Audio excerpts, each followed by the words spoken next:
How's it going, everybody? Beautiful Friday. Happy Friday. Glad to be with you this Friday.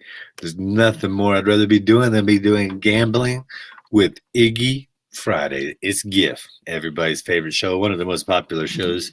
Yesterday, we discovered a little bit, talked about Chase Edmonds, possibility of him going over 600 yards. I think it broke down to about 40 something yards a game for the season, him go over. That's a good bet. We're always going to talk about that one, okay?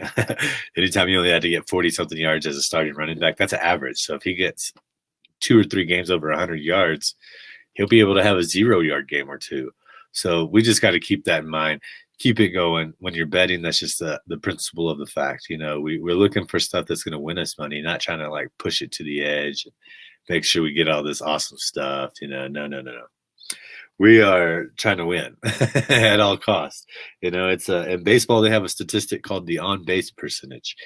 Well, it doesn't mean that you score, but you want to make sure you're getting on base, because if you're not on base, you can't score, right? So I just kind of took it that as a metaphor for betting, in the way that, like, you know, you want to make sure you're getting on base. You want to make sure that, like, you're not stacking yourself up with some impossible odd parlay, or that you're pushing yourself right to the brink on just like a player parlay bet.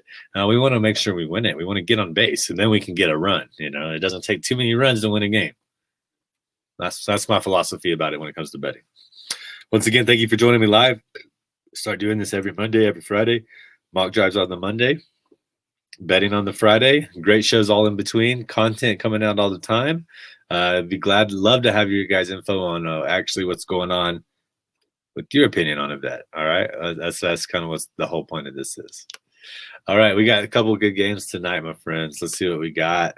Super Bowl winner, the Chiefs, plus 500. Oh. Let's see here. It's weird that some of these articles are telling you what they think is the best bet on their sports book. I think that's a little interesting. Mike Davis over 7.5 touchdowns on the season at plus 120. You got to like that one. Today we got some very interesting games, as far as I know. I think they're pretty interesting. Before we get too far into it, though, you know, it is Friday. You ain't got no job. You got nothing to do. I just sit here and smoke with me a little bit, huh? You know what I'm saying? Little Chris Tucker Ice Cube style. Nothing too fancy.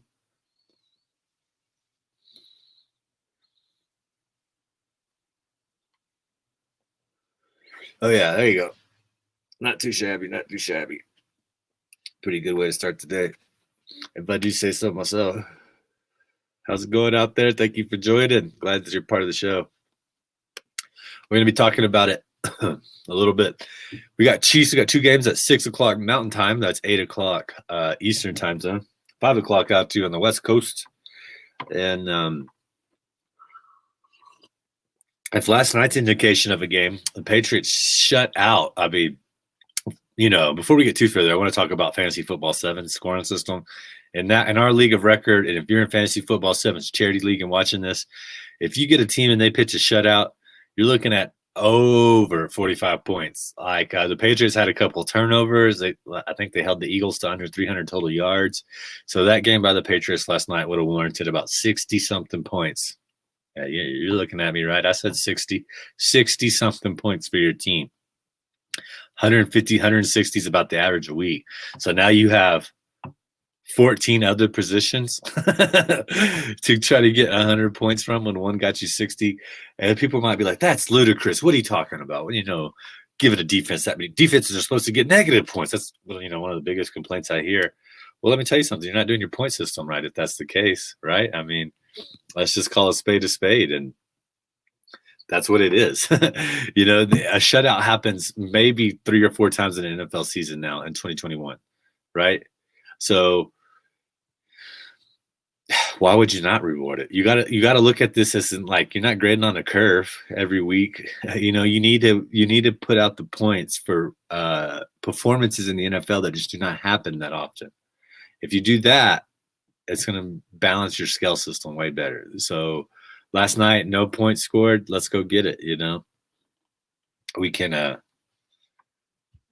make sure this happens in the right way. The NFL doesn't want games without points anymore. So whenever you do get a game without points, it's very important, in my opinion, to reward it. All right. A 3-sack game, 4-sack game, a 4-touchdown game, a 200-yard rushing game. All those need to be rewarded quite well. 35-0. New England jumped out 13-0. Jalen Hurts didn't travel with the team. Probably put a damper on their spirits. It was mainly the ones versus twos, but hey, when you're the ones versus twos, you're supposed to go out and score 13 points in the first quarter and hold them to 0. That's what you're supposed to do. And they did that. Cam Newton went 8 for 9, 100 yards, 1 touchdown. You can say whatever you want about it being twos. He threw perfect, precise passes in that game. If you go look back at Joe Flacco, what's that? The kid's name that was in San Francisco? Is that Southern Miss? God dang, I'm blanking on his name. Let me look real quick. Mullins, yeah, he was under duress a lot of the time. Joe Flacco was under duress a lot of the time. Jordan Howard looked good. I'm glad he's getting in there. I've been telling you guys about Kenneth Gainwell. He's going to be used in so many ways. It's ridiculous. The running back committee, like these two teams have two of the deepest running backs, of any other team out there in the NFL. They each have about 4 or 5 capable running backs. Stevenson looked great yesterday. Michelle looked pretty good at times. It looked good. Gainwell's looking awesome. Miles Sanders, I'm starting to come back around. Jordan Howard, I think he's going to take a lot of snaps away. He is just a stone. He's good for short yardage situations. And it's like a reversal role. Most of the time, your third down back is like real nimble and can like catch and pass block. Well, Jordan Howard, if you've made it a close third down, 3rd and 2, Jordan Howard is an excellent pass rusher. I think people are still talking about that huge hit he had against was that Spillane or somebody for the Steelers last week, where he just absolutely demolished him. And then, short yardage running situations, he's in there as well. So Jordan Howard to me is very interesting, especially with Kerryon Johnson no longer. Isn't that interesting? Kerryon Johnson was one of the best college football running backs at his time. And he just did nothing in the NFL. Poor guy. I feel bad for him. Jordan Howard is a guy that I've loved coming out of ever since I saw him in that Hoosier game, man. One of the very few college players that I watched. And he had back-to-back 1,000-yard years. I think he has to be set up in the right system for him, and with the way that things are going in the NFL, it's a little difficult for him. But Cam Newton was on fire. I think Cam Newton is going to have a comeback year. I think having like a legitimate number 2 to like pressure him, and Matt Jones looked good too. 13 for 19, 146. Nothing not to like about that. Damian Harris, 6 carries for 14 yards. J.J. Taylor, 12 carries for 93. Stevenson, 15 for 66, 2 tubs. Sonny Michel, 7 for 34. I'm telling you, that is a loaded backfield back there. But 35-0, man. Patriots won. Hit the under. We're going to just try to look at some of these bets today. I think the Chiefs and Cardinals, both of these guys, they have the highest. They moved it down. The over-under went down to 41.5.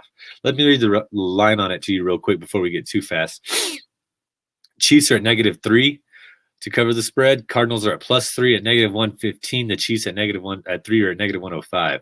Over under of 41, -115 on the over, -105 on the under, tilting towards the over, -165 on the money line for the Chiefs, +145 for the Cardinals. It's hard to pick a money line. I'm staying away from it on the preseason bets. But I think these teams might show out the whole first quarter and a half. You have to see with this traveling thing. But both of these teams kind of played late into the second half, like fourth quarter, trying to get extra yards, trying to put up more points late in the game, just kind of keeping that mentality. Having said that, I'm not sure how long anybody's going to start. Nobody started too much last game. I don't know, in Arizona, so you don't really have to worry about too much of a cold spell. I live about 7 hours from Arizona, from Phoenix. And we had a cool spell come through, but I'm at a lot higher elevation than them. So we'll just have to see what that goes in mind. A cold game will probably put more backups in there. You're not going to see as many, 5 o'clock, Phoenix, Arizona. It's probably not going to be too cold, though. All right, so don't worry about that one. I do like it. It's hard to pick the spread. We'll put together a little something right up here in a little bit, though. Bengals at Washington football team. Joe Burrow's not going to play, so you're looking at backups for the Bengals for sure. Ryan Fitzpatrick will probably get in there and sling it, man. I think that's what he likes to do. And Gibson's going to get some snaps. I can see Washington football team playing about a quarter and a half. Let's look at the line. It tells you basically the same thing. Washington football team -5.5 on the spread at -110. Bengals plus 5.5 at negative 110 as well. Over under of 35, both at negative 110. Money line Washington football team is at negative 250 to the Bengals plus 200. Like I said, that's no Joe Burrow. It's kind of what we're looking at with that action. A lot of games tomorrow on Saturday. We only have 3 on Sunday. So, while you're looking at these, just take them with a grain of salt. It could be a good game, could be a bad game, could go as game scripts. I think a very interesting one, honestly, is Buffalo Bills at Chicago Bears. We're going to see Justin Fields. We're going to see Mitchell Trubisky. I don't know how much we'll see of the other ones, but I bet we see quite a bit of those two guys. And that's kind of like the whole shuffle debate kind of thing going on. And as good as Justin Fields looks, I'm telling you guys, if the Bears start out 4-1, you're not going to see Justin Fields. If the Bears start out 3-2, you may not see Justin Fields, barring an injury. As good as he looks, and I think Matt Nagy knows what he's got, but it's also they didn't rush out Patrick Mahomes. Look how well, when Matt Nagy was over there with Patrick Mahomes, look how well that worked out for them, not rushing Patrick Mahomes.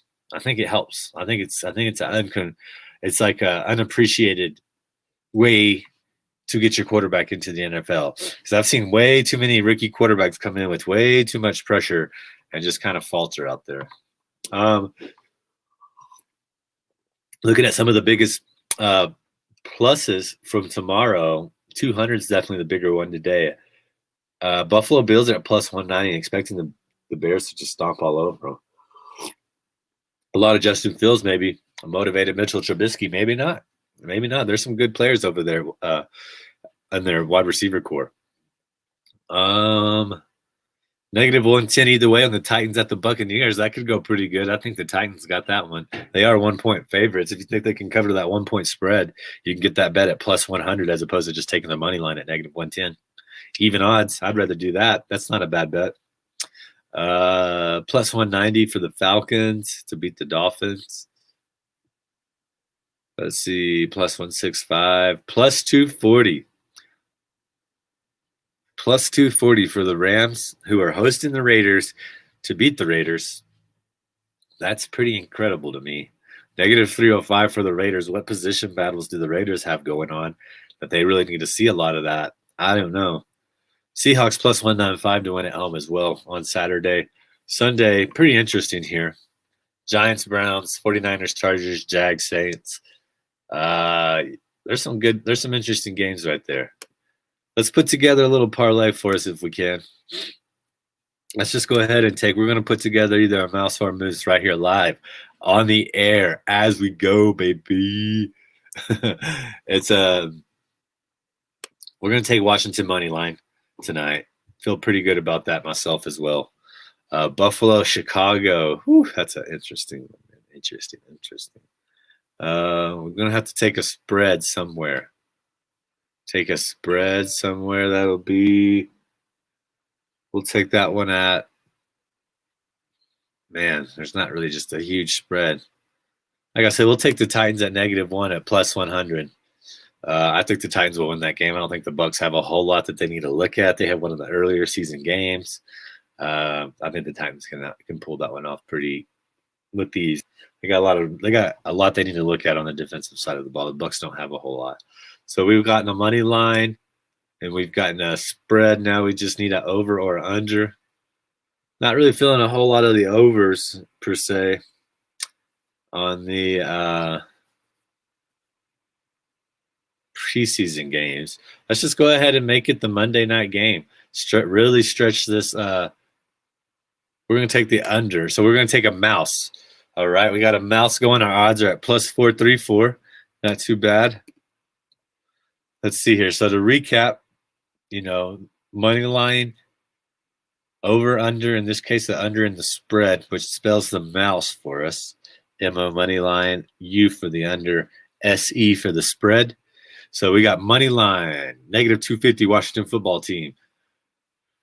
We got the under 39 on the Jags Saints Monday night game. And then we have the Titans covering a 1-point spread tomorrow at plus 100, giving us a plus 434 odds for a 3-leg parlay. Not too bad. You're always going to take it. A $20 bet We'll bring back 106.90. Not too bad for a little preseason action. Feeling good. Like I said, this is so the Washington. As long as Washington wins tonight, you go in tomorrow with the Titans to cover a spread at 5:30 p.m. If you wanted to cash out before that, if they give you an option, do that. I had a bet yesterday. I took it. I cashed it out, turned around, and put most of that back on a little parlay today. So for whatever it's worth, there's a way for you to do it. If bird in the hand's worth two in the bush. I think that's what they say, right? Yeah, just a metaphor for saying, hey, if you got money, go broke by putting a little bit in the bank here and there. You know what I'm saying? So there's always that option. If you're risky, you might be more of a no risk it, no brisket kind of guy or gal. And then you can go all the way till Monday night, very last game of the week. Put it together, 6 o'clock, roll with it, get your under, collect over $100. That's not a bad way to have a week one preseason, have money, have action tonight, have action tomorrow, have action Monday. That's just the way I kind of look at it. I'm not too nervous to cash out though. I've been burned a couple of times enough to know that hey, a cash out's not bad. I had the Jets first season win last year against the Raiders. They should have had it.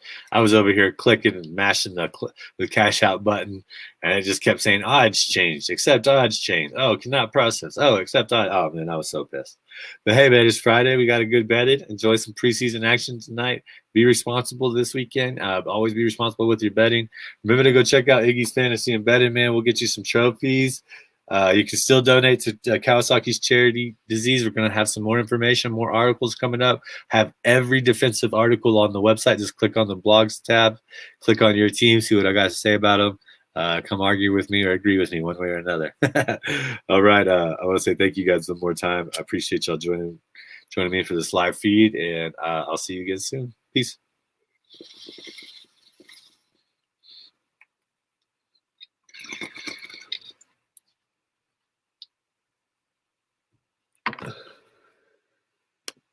Bye.